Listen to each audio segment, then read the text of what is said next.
the Provincial Council. It is my pleasure this afternoon to get to introduce our first speaker, and that would be Dr. Phillip Harder. Phillip is a research associate in the Center for Hydrology at the University of Saskatchewan. His session title is Agrohydrological Implications of Shelterbelts. A mouthful, but I'm sure it's going to be extremely interesting. Phillip has a broad interest in understanding the relationships between hydrology and agriculture on the Canadian prairies. He grew up on a mixed farm near Saskatoon and trained in hydrology at the University of Saskatchewan. His current work with the University of Saskatchewan-led Global Water Futures Program utilizes field observations, drone remote sensing, and modeling to improve understanding of ag-water interactions on the prairies.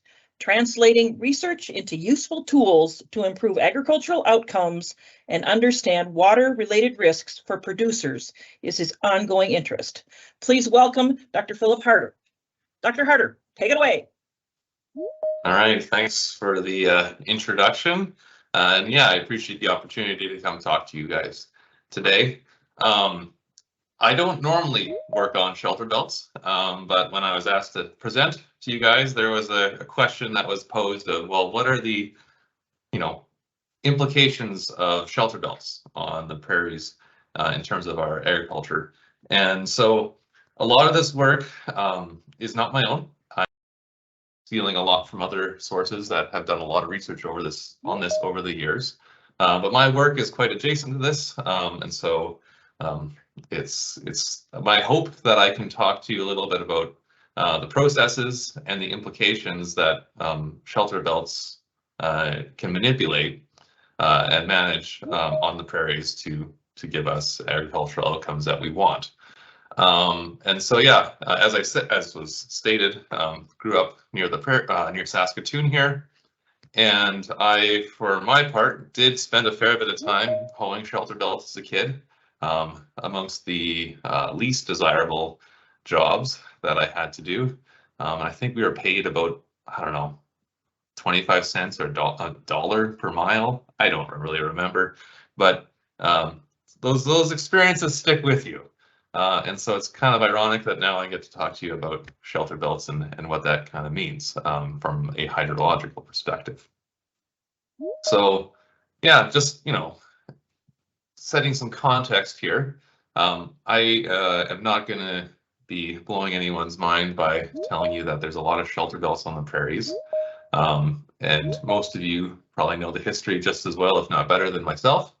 But yeah, from 1888 to 2014, Ag Canada had a agroforestry development centered Indian Head and basically a nursery. And from there, they distributed, by their records, over 600 million trees, and this would be freely available to farmers across the prairies to plant and grow Shelterbelts.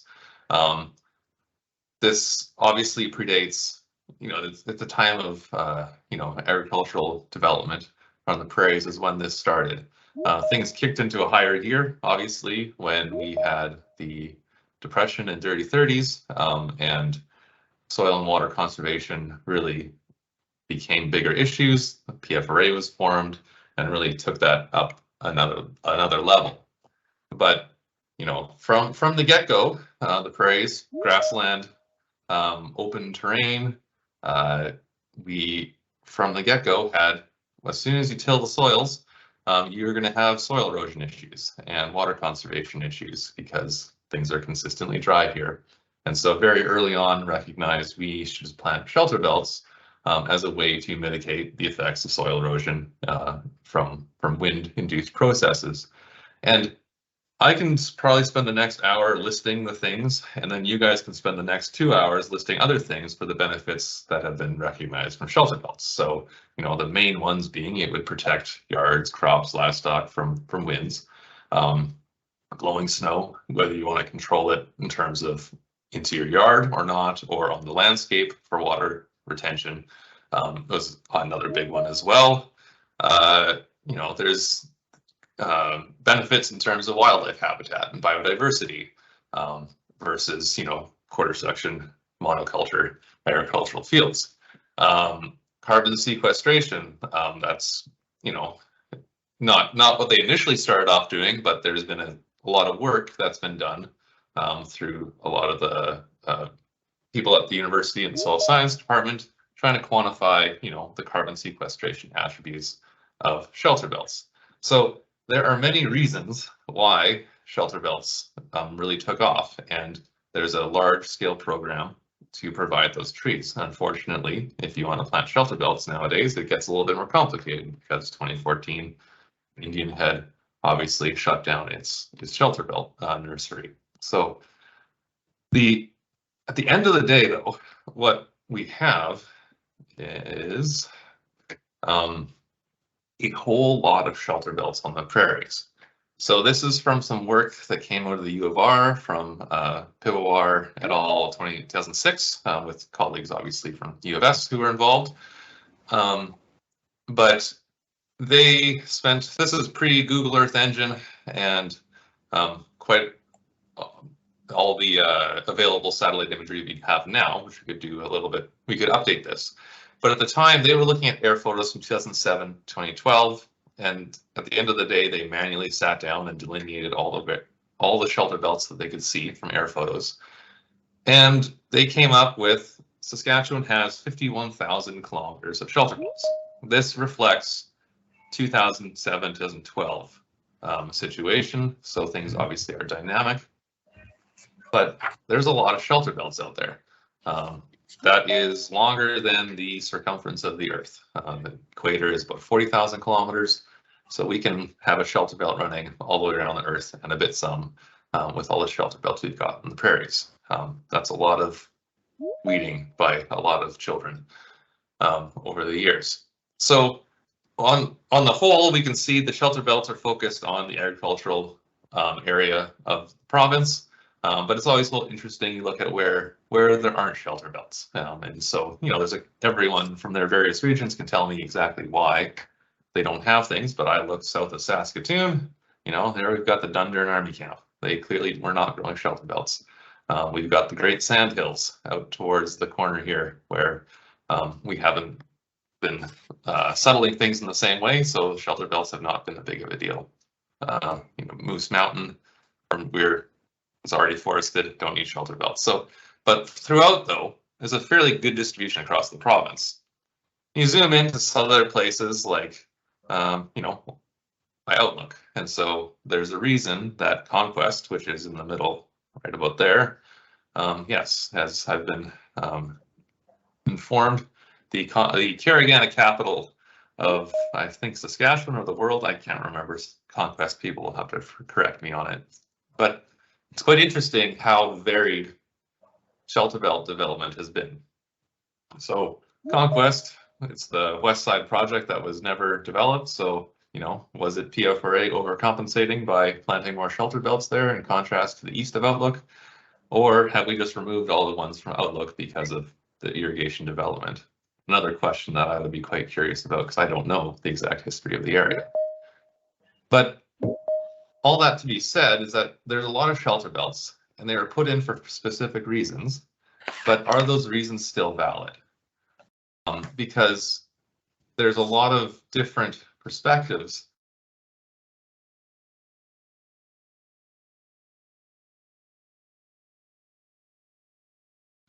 Watershed level implications and is regulated or has some legal implications of it. Shelter belts don't fall under any of those categories. Their impacts are limited to the land that they are on, and so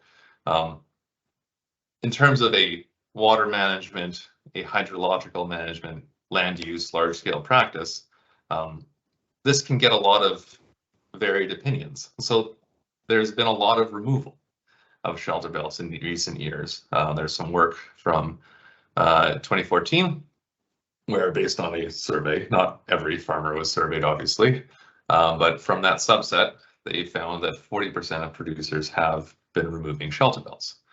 And there's a lot of reasons for it, whether it be loss of cropland, we want to increase cultivated acres, logistics, equipment is a whole lot bigger than it used to be. Shelter belts have a lifespan, and so maintenance costs are associated with that. No one has a lot of time these days to go and prune a shelter belt to rejuvenate it, and planting and maintaining something to get established is a lot of work. There's perceptions, especially from the hydrological side of things, in terms of water competition between crops and the trees. Are those valid or not? I have ideas on it, but there's perceptions that we are losing productivity because the trees are going to be using water that the crops otherwise would. And then depends on the area, but there's also been concerns raised about shelter belts leading to salinization, where we have concentration of water from these drifts leading to changes in the hydrology in the near surface that can lead to salinization impacts. So there's a lot of varied concerns around shelter belts, and there's been a lot of removal. So these are only touching on the hydrological implications. There's other implications, obviously, in terms of biodiversity, homes for pollinators, and many other aspects, and I won't really get into those. I'll let people who know more about that aspect to talk about those. So from my perspective, what I'm going to talk about here is basically the water implications of shelter belts in terms of that agricultural lens. So to understand, sort of the premise is, you know, how do shelter belts influence crop water use? So to understand that, we need to zoom out and we need to look at prairie hydrology. And from a hydrology perspective, what we always want to do is put everything in terms of a water balance. So there's an equation here, and on the left, that is the water supply component of our hydrology. So precipitation plus a change in soil moisture is going to be equivalent to evapotranspiration, so bare soil evaporation, transpiration from plants, and runoff. Prairies don't have a whole lot of connection to groundwater. It can occur, but it is a dynamic and not a consistent term in our hydrology, so we're just going to drop that one out for now. So how do shelter belts change the water balance? And so in addition to just sort of standard, very generic water balance, we also need to differentiate between summertime and wintertime. So in winter, we've got snow accumulation. This year's been great for that. And then, so the diagram on the right, top right, is our winter scenario. So we have snow accumulation, we have blowing snow transport, and we have deposition in shelter belts. That snow can sublimate, and then come springtime, it will melt. And then it will infiltrate and either evaporate through the soil or transpire through the trees, and the plants. So how do shelter belts change this is kind of what I want to talk to you about today. So to consider that, we then need to step back one more step and consider basically the shelter belt aerodynamics. All the hydrological implications of a shelter belt is a function of what they do to the atmosphere. So air is a fluid, and so it becomes this fluid mechanics situation. So a shelter belt is a static obstruction, and wind will move through it and over it. But because there's an obstruction, it will slow things down. And what it does in this figure that we see here, and so this line, the vertical line, is the location of the shelter belt. So on the windward side, the upwind portion, we have a buildup of pressure. And on the leeward side, we have a decline in pressure. It's not very much, but it's enough that it can basically, we're absorbing momentum into that obstruction, and it changes the wind field. And it depends on a lot of how porous that obstruction is. So if we have a very dense windbreak, we have a very large pressure perturbation. And if we have a porous windbreak, it has a lower perturbation as well. But it gets very complicated very quickly because pressure versus the area of influence get quite complicated. And so when we talk about shelter belts, we're now always going to be talking with, in terms of how things change in a transect perpendicular to that shelter belt. And so the first thing that it does is it decreases the wind speed in the vicinity of the shelter belt. We can talk about pressure, but it's hard to really sense that as a human at the differences that are occurring. But we'll really the first thing and the primary thing that drives everything else is how it changes the wind. And so if we look at this figure on the right here, 0 is the point of the shelter belt, and minus is windward, and leeward is a positive number. And shelter belts take various shapes and sizes, and so we often talk about the influence that shelter belts have in terms of their height, in terms of units of height.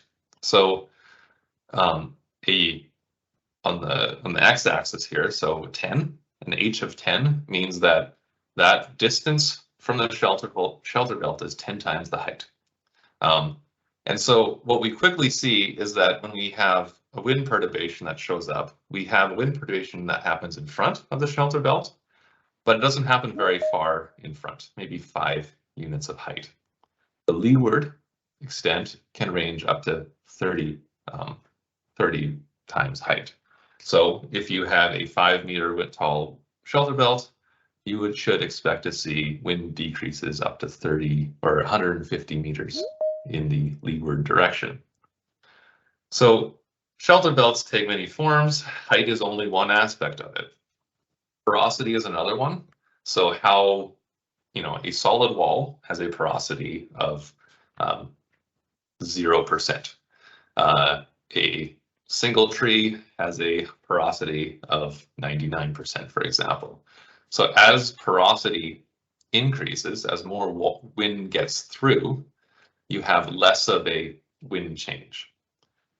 As well, there are some feedbacks that happen in terms of how wide your shelter belt is, so that you can have a larger influence as well.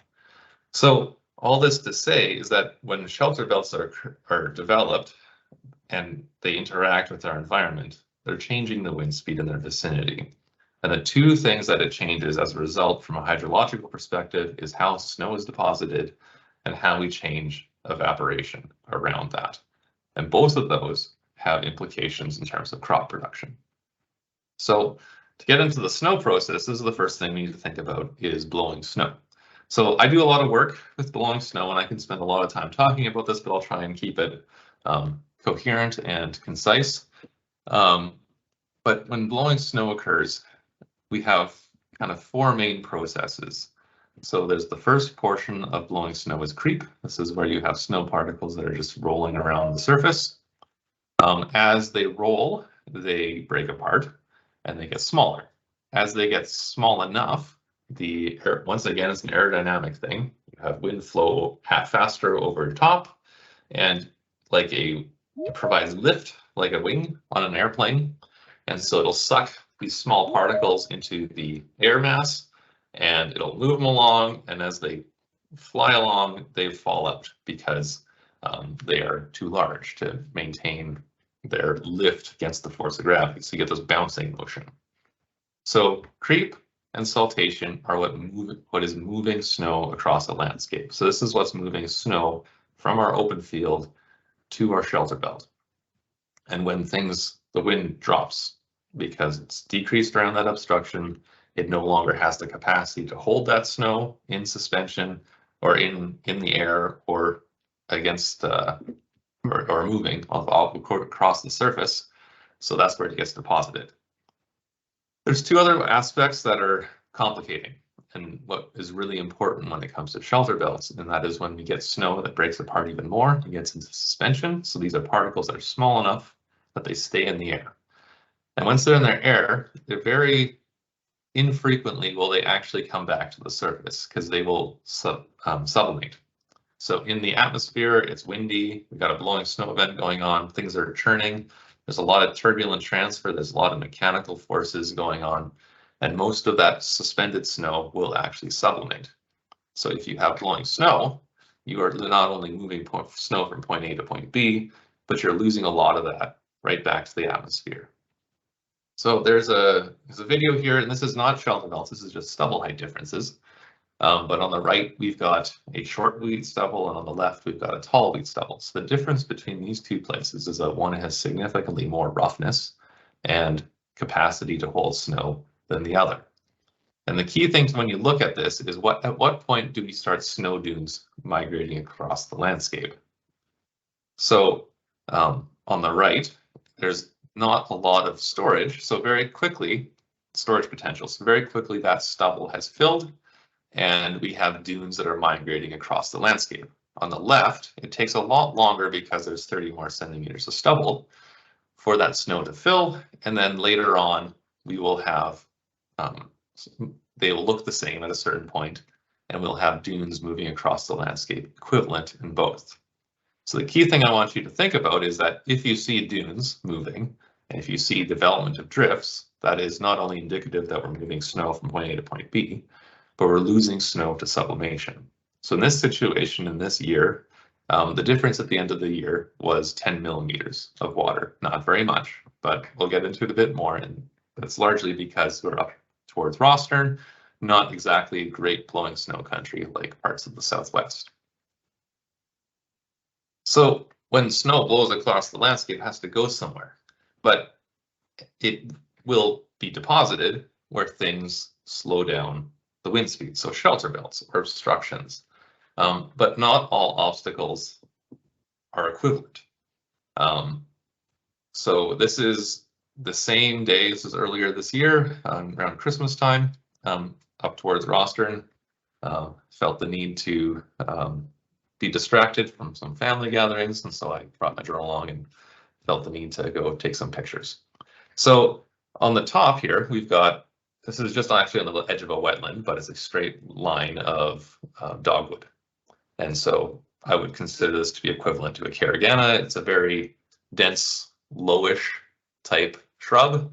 And you can see that we have this accumulation of snow, very rapid, deep. There's a big decrease in wind speed. And so we have a lot of deposition of snow very quickly within that, in that windward portion. In contrast, we've got this row of elm trees, much taller, but much more porous.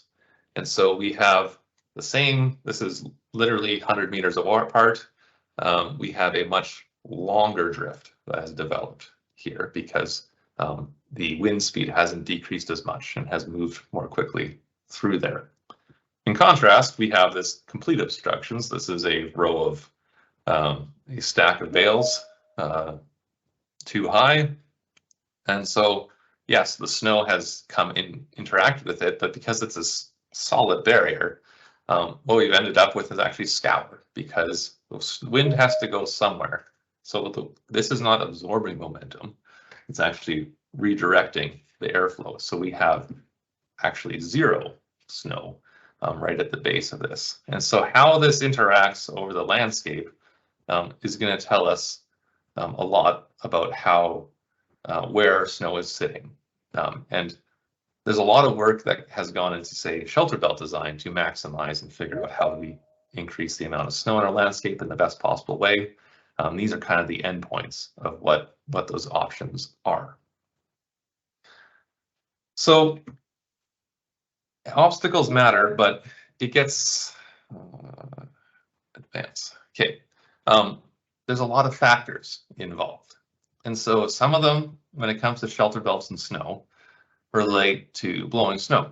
So if we have blowing snow, we are ending up with a snow shelter belt interaction. There's also factors in terms of shelter belt design to tell us what that snow will look like.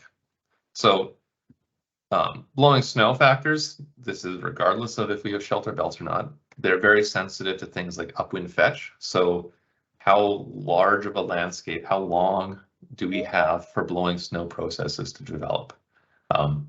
Around 400 meters, depending on your domain, is sort of when you get to steady state blowing snow, where you have everything kind of, you don't have an increase in blowing snow. So how far does wind have to act on a surface? So in the Southwest, where things are quite open, we have very long fetch lengths versus say in the Northeast where you have a lot more hills and trees, you have much shorter ones and things just don't develop that same steady state. Obviously fresh snow that has not hardened will move a whole lot easier than not. So how old is our snow? Has it had a chance to consolidate on the surface or not? Blowing snow increases with wind speed. Air temperature and humidity, there's some weird feedbacks in that. But you know, this is a bigger one in this is how much sublimation is occurring. When things are very dry, we will have more sublimation for the equivalent amount of blowing snow.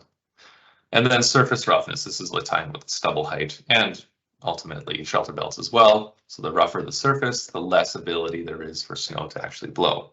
So there's all these factors that we need to consider. And then we need to think about Shelterbelts themselves.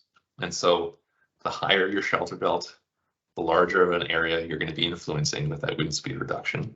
The denser it is, there's sort of an non-linear response there. There's a certain density that will maximize snow capture versus others. Sorry, that was porosity. Density being, are we have a solid barrier at the bottom, or is it like an elm tree where things are rather open at the bottom because that will allow snow to move through in a very different way. And then analogous to fetch, how far are we from the nearest Shelterbelt upwind? So if we have lots of Shelterbelts, we don't have the development of the same fetch lengths as others. And so a lot of my figures that I'm going to show in the next little bit here, they're looking at transects across the snow, across the field and Shelterbelt. And so this is one example near Saskatoon, Bradwell area. And this is from the winter of '89. And, you know, it's quite apparent that clearly we can trap a lot of snow in a Shelterbelt. So in this case, we were having in the Shelterbelt up to nearly over 2 meters of snow that has developed, and at a density of around, let's say, a third, we're talking about having on the order of 700 millimeters of water equivalent right in that Shelterbelt versus in the middle of the field, we're about 20 centimeters of snow at a quarter, so there's maybe 50 millimeters of snow in the fields. So clearly there's a lot of snow that is captured in these Shelterbelts. But another thing we need to figure, so we can take snow surveys to figure out how much snow is in the dirt, but you can also look at it just in terms of sort of general rules around how much snow can actually be trapped in a Shelterbelt. So on the top there, you've got a Shelterbelt and there's kind of various lines. And so those are just individual snow events and with the profile that results. So we start off very early on. We have a little toe of a drift that forms in the windward portion or the leeward side. And then you see that classic face that shows up in 2, 3, 4, and 5, and 6 events. And then by the 7th event, in this case, the storage capacity of this Shelterbelt has been filled and we have sort of a smooth tail off the end. And the shape of these things is very much a function of the density. And density is very much, the peak storage occurs when you've got a density or a porosity of your Shelterbelt of around 40 to 60%. And there are some, general rules in terms of how much capacity a Shelterbelt has, and it's largely a function of that height. So, volume of your snow is equivalent for a 50% porosity, 8.5 times the height of your Shelterbelt to the power of 2.2. The figure on the bottom right, allows you to manipulate that 8.5. So if you have a very dense Shelterbelt, you have a much lower coefficient, and the peak happens in that 40 to 60% porosity range. So this is a rule of thumb in terms of how much water can your Shelterbelt hold. So the taller your Shelterbelt, the more water that can be held in it. But it's one of these things of how efficient is it at holding what's coming through. So the as your storage fills, you're actually trapping less and less. So the top right, that's not a shelter belt, that's a Wyoming snow fence, but it does essentially the same thing in a way that, you know, it's built rather than grown. But that demonstrates a perfectly full shelter belt where you have this nice aerodynamic swoop. It looks like a wing shape. In contrast, on the bottom right, this is a shelter belt near Clavet here, near the University feedlot. There is still capacity for that shelter belt to get more snow because you still have that ridge that is there. And over time, as things fill, you become less efficient at holding snow. So if you're looking at your landscape and your shelter belts look like the top, that means that snow is just basically blowing through there at that point. We're not actually retaining any snow. If you want to maximize retention of your snow with your shelter belts, you don't ever want to see that. You want to make sure that your shelter belts are close enough or tall enough that you will always have some sort of ridging, because the efficiency to capture snow decreases significantly when you get to those more closed shapes. But then, you know, how does this look in terms of, say, some of the factors? So I talked a little bit about fetch. So the longer upwind you have that is unobstructed, the more blowing snow will develop. And so on the far left, we've got two profiles. And so in the top one, you know, there's an 800-meter field. So we have undisturbed 800 meters. We've got a half mile of undisturbed, unobstructed landscape in front of that shelter belt. And so you can see a very large increase in the amount of snow in that shelter belt versus one that is in the same region that still has a 100-meter long fetch distance in front of it.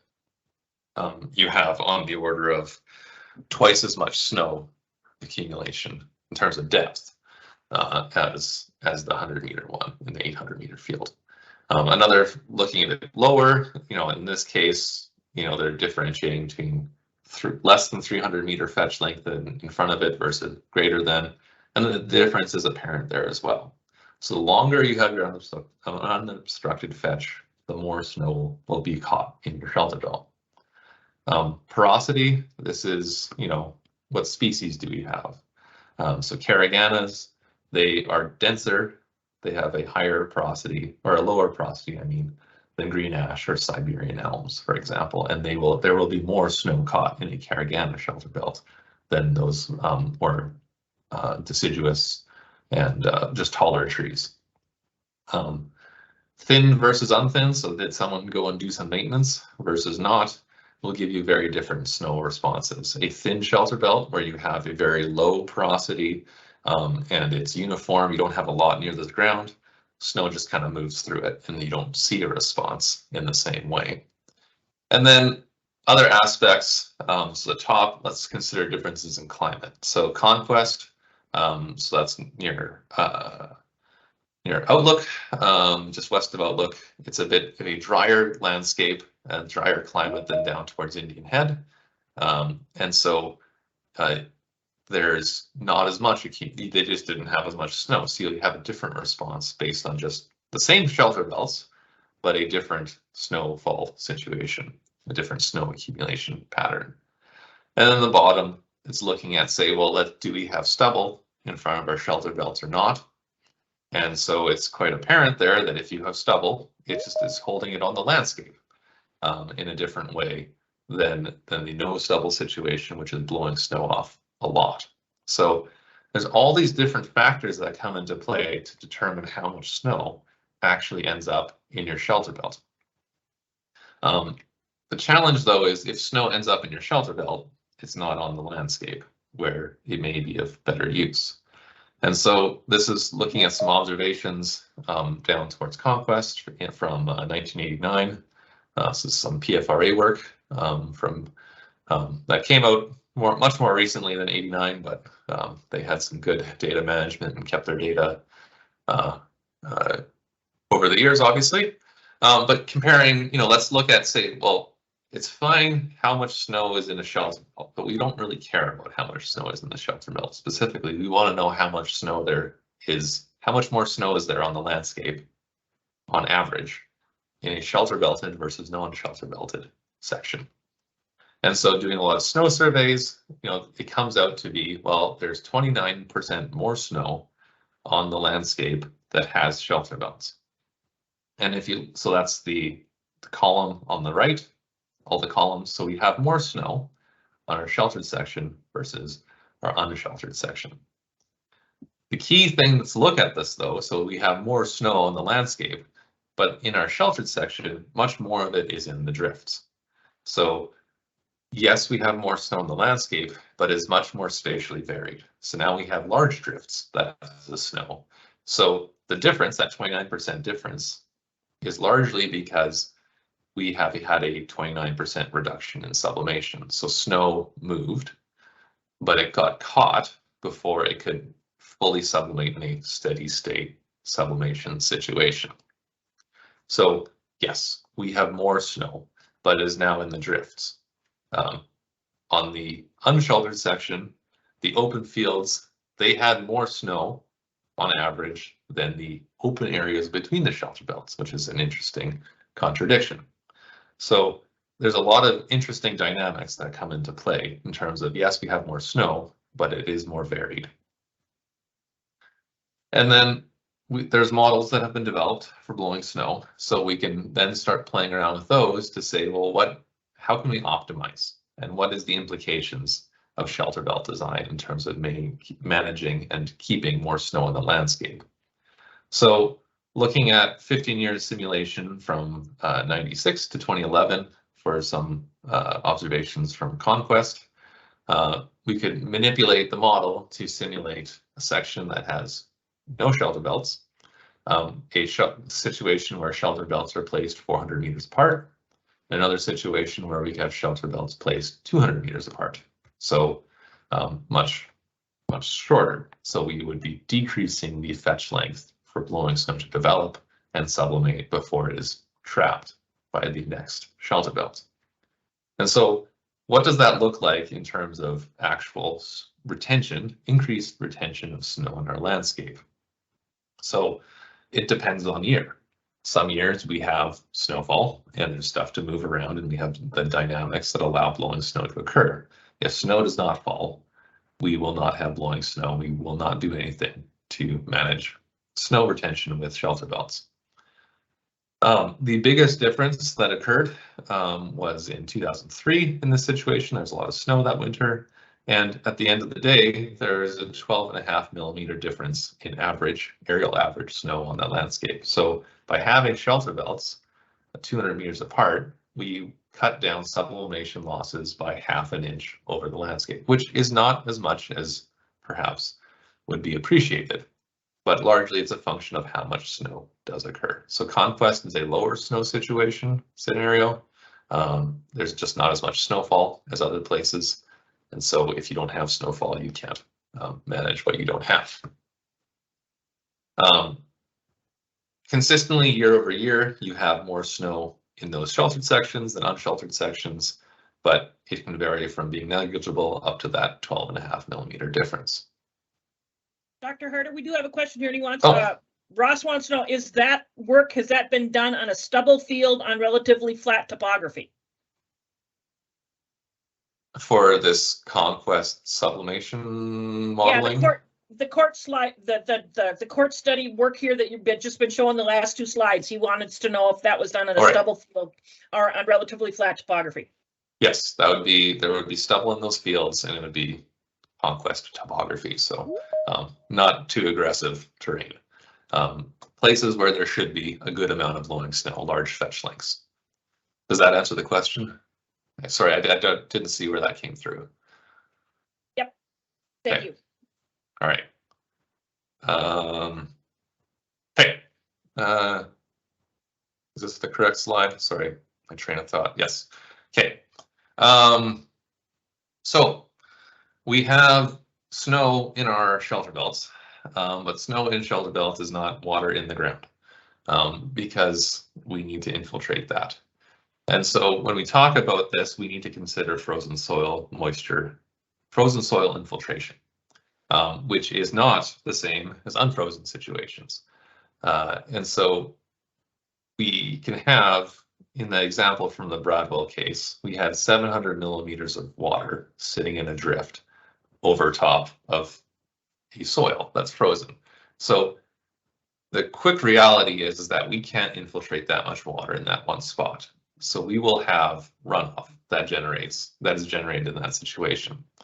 To disentangle some of this a little bit more and to understand frozen soils, there's kind of three situations for frozen soils. So either we have unlimited, so maybe we could get 700 millimeters of water into a soil, but we would need to have a clay vertisol that you can put your arm all the way down to get that much water into a soil. And even then you probably won't.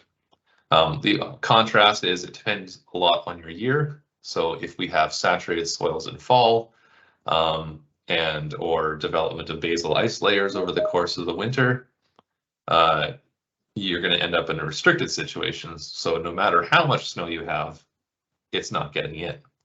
And the in-between is a limited situation. And this is where we have a lot of capillary dynamics that are driving water redistribution. But they're moderated significantly by the fact we have to also deal with the thermal exchange dynamics.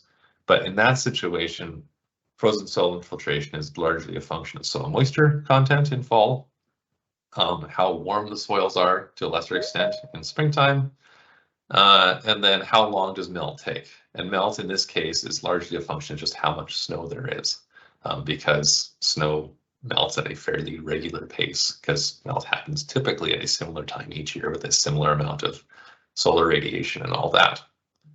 All this to say is that when you have these isolated drifts that can be hundreds of millimeters of water equivalent, very rarely are you going to be able to get everything in to the soil in that spot. And so, yes, we have more snow in the landscape, but we're going to have more runoff. When we see runoff that's happening on the landscape in the prairies, it's largely because of water that's being produced from late-lying drifts. It's not generally the water that's in the middle of a field. It's going to be the water the snow that's accumulated in ditches and the wetlands that is creating these pathways as it needs to move. It's not going to be the water that is coming from the middle of your quarter section. So this is where it gets weird, because how water moves across the landscapes and the prairies is not static. And the best analogy I can come up with for this is kind of thinking about surface water, groundwater interactions in terms of what Shelterbelts will do to water pathways on the landscape. So in the situation, let's consider our Shelterbelts to be the depressional areas, because that's where the water is coming in on. So where you have your Shelterbelt, you have a large water input, and so that water can either infiltrate or it runs off. If you have a lot, it starts connecting different portions of the landscape, and so you have, say, on the top, you've got, this is a, see if you, the points, these are basically wetlands. Let's consider these to be Shelterbelts. So if we have not very much water, it's going to infiltrate a lot of it, not a lot of it's going to run off. Some of it will, and it will be moving from wet area to wet area. In contrast, you have a wet year, you have a lot of snow.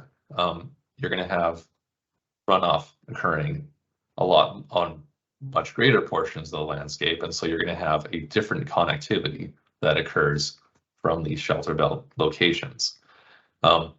As things connect, you have this thresholding behavior that all of a sudden we start having a lot more runoff.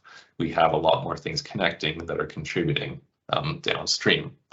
And because you have more water in play, this is where salinization issues can come come to light. If you've got a lot of water coming in, it's going to be displacing other water. Which is moving, concentrating salinity into your low areas. And as your water, if it's groundwater, as it declines again, you leave behind salts in your profile or a capillary rise from near surface situations. It gets very complicated, but there is a mechanism whereby because we've concentrated snow, we've increased runoff, we've increased concentrations, we can have the potential for salinization. Because yeah, at the end of the day, it's very difficult for any soil, no matter how dry, to infiltrate more than 100 millimeters of water into frozen soil. And generally, snow drifts will be more than that because they do get quite large.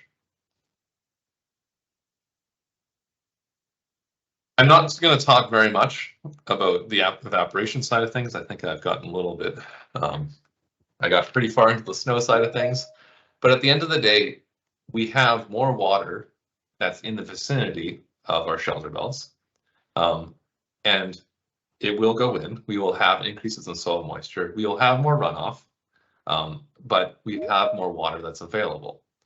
When it comes to the growing season, though, Shelterbelts have this an impact as well in terms of water use and evapotranspiration. So as before, Shelterbelts clearly are reducing wind speeds. They're reducing atmospheric mixing as a consequence.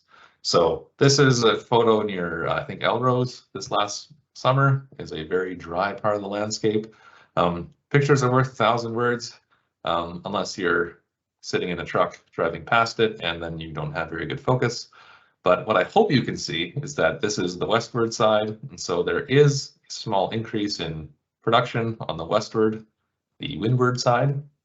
And on the lee side, we clearly have a large amount of increase in production as well.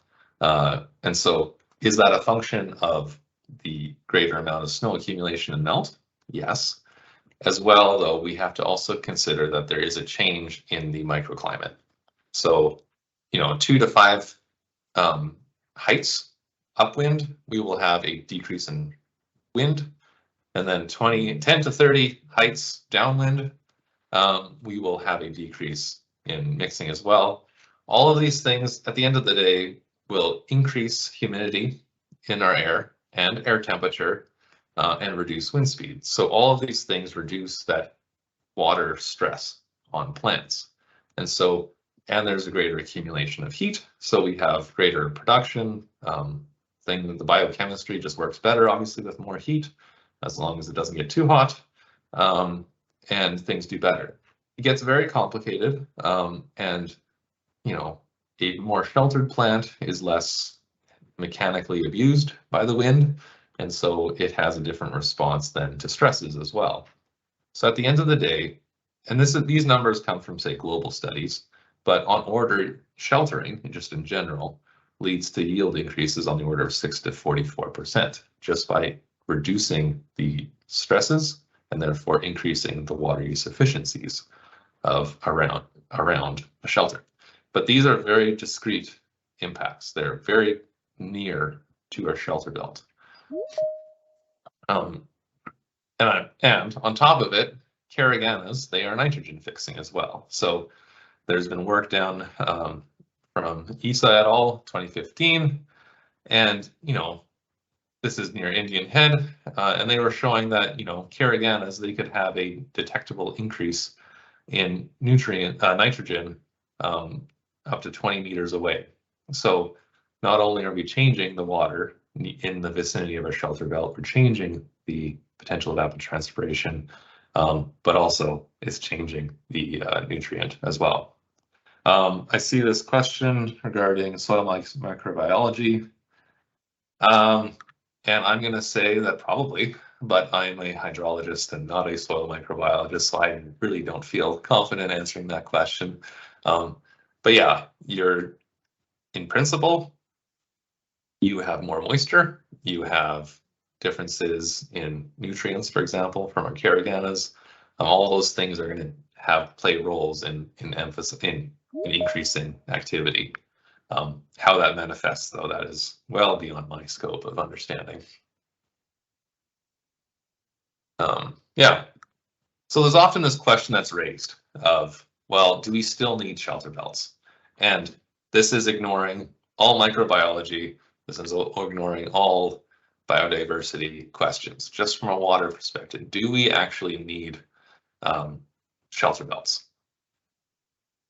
And at the end of the day, I think we've come a long way in terms of where we started in the 30s, where there's a lot of tillage, obviously, in terms of how we can manage our soils and waters. So, you know, the alternative to shelter belts in a snow management perspective is tall stubble. So anything that we do is increasing the amount of snow retention and the reduction in sublimation. It varies based on climate. So this is some work that I did a while back, but you know, you increase stubble height by 50 centimeters on average, you are going to see a 50 millimeter increase in water availability. Largely, this is a function of climate though, and weather conditions. So you're not going to have a response if you don't have snow. It varies though across the province. So places like Regina and Swift Current, much more open, much more wind speeds. They have a significant sublimation loss that can be suppressed just by increasing your stubble height, comparing, say, this fallow or a pulse equivalent and a stubble. In Regina, for example, a fallow field or a pulse crop these days, you can end up with only 23% of the snow that fell on it versus retaining 48% if you had some sort of stubble. So just stubble management has the ability to retain snow on an equivalent level as shelter belts. There's been stripper headers technology has been around for quite a while. It comes and goes in terms of interest, but it's one of these things that keeps intriguing me because there's been some work done on it, but not nearly as much as I think we could be learning from it.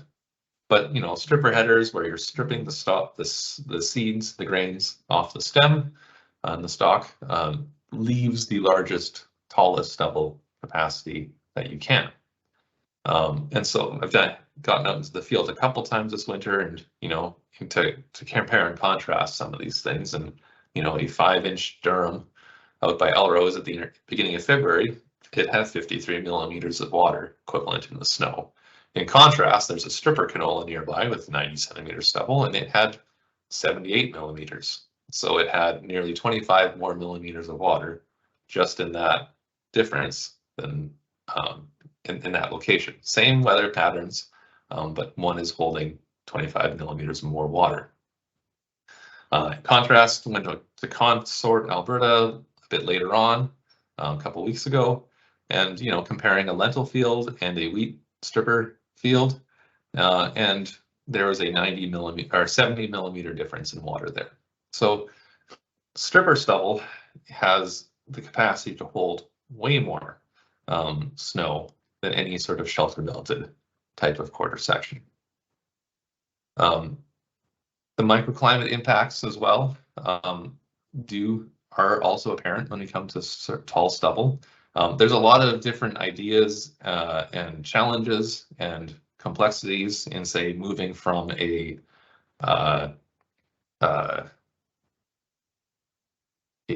low residue situation to a high residue situation. Obviously, there needs to be work in figuring out that difference in management and the agronomic implications of it. But at the end of the day, when you have a tall stubble, you also have these optimizations in your microclimate that shelter belts do have. So you have an increase in water use efficiency because you have a reduction in soil evaporation, because there's less wind speed, soil temperature is lower, and there's less radiation at your soil surface to drive that soil moisture evaporation. And there's also less physical stress because beneath a tall stubble, you're not being abused by the wind. The biggest benefit, though, is equivalent. These are equivalent, but a tall stubble situation, as long as you left your entire field tall stubble, means that this influence is uniform across your field. So while shelter belts are going to be influencing things in the vicinity of them as a function of how tall things are, a tall stubble situation will have a uniform-ish snow input. So there's more snow, but it's uniformly distributed, as well as the microclimate implications will be uniform over your landscape as well. And so when we're talking about spatial variability and trying to minimize that for VR type applications, a tall stubble situation is by far better than a discrete shelter belted situation. That all being said, that's only from a hydrological perspective. So at the end of the day, for the most part, prairie dryland agriculture is going to be water limited, just the way water and energy interactions are in this location. We're always going to have a water deficit, short of, say, something like 2011, or if you're in Manitoba. Shelter belts, they have served us quite well. They increase the amount of snow on the landscape. They have improved water use efficiency, at least in the vicinity of them. And in the time when tillage was a key factor in our management, these were critical. This got us to where we are today. But we have new tools now. And so we can avoid some of that spatial variability in terms of having those impacts discretely isolated to our shelter belts. But we can't, but only if we maintain high residue, tall stubble situations. So if people are ripping out their shelter belts, that's fine from a water perspective, as long as they're moving to a higher stubble, higher residue situation. If we're maintaining status quo and ripping out shelter belts and just buzzing off all the stubble and removing it and all that kind of stuff, we are going to be hit in terms of a water consequence. So we have the practices to do better than shelter belts ever did, but only if we use them. And that being said, this is only limited to the water implications. There's those biodiversity, soil microbiology, all those aspects are incredibly important. And so at the end of the day, in my mind, if we were able to do tall stubble and have shelter belts, that's kind of the win-win, but that can often be a tough sell, obviously. And yeah, so I'm going to end it there. And if you have questions, I see one already, feel free to ask me. I'm always, if you have questions after the fact and you want to email me, that's good too. But yeah, so do you have any data on prairie strips that are being implemented in the US? Can those strips aid in increasing localized water? So prairie strips in this case, these are strips of perennial grass that are located whatever, strategically across a landscape, I'm assuming. Those are beneficial in situations where you're not able to have tall stubble or maintain stubble. So in a pulse crop situation, those would be beneficial in terms of creating a disturbance to your wind flow, and you will have accumulation of snow greater in those situations. If you're looking at a cereal or an oil seed and you are able to leave tall stubble, you won't see benefits. But yeah, in a rotation-based situation where we're not always going to have tall stubble,